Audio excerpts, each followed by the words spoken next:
ভারতীয় জাল নোট সহ গ্রেপ্তার এক যুবক নাম শাহিন মণ্ডল। বসিরহাট থানার গোটরা এলাকা থেকে গ্রেপ্তার ওই যুবক। তার কাছ থেকে উদ্ধার হয় 12,000 টাকার ভারতীয় জাল নোট, প্রতিটি 500 টাকার নোট। পুলিশ গোপন সূত্রে খবর পেয়ে গোটরা এলাকায় একটি নির্জন রাস্তা থেকে শাহিন মণ্ডলকে আটক করে এবং তল্লাশি করে তার কাছ থেকে 12,000 টাকার জাল নোট উদ্ধার করে পুলিশ।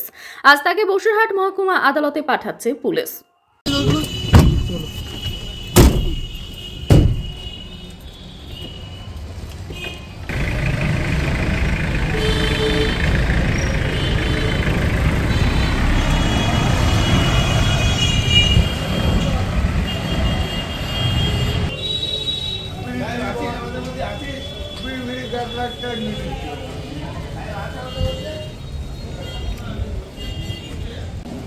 তোমাকে ফোনে ফোনে বলবো, বুঝছো?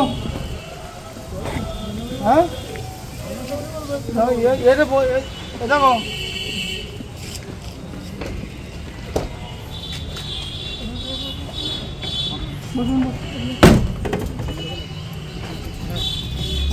এইখানে বসে সবগুলো মাছ পেছন যাই চলো।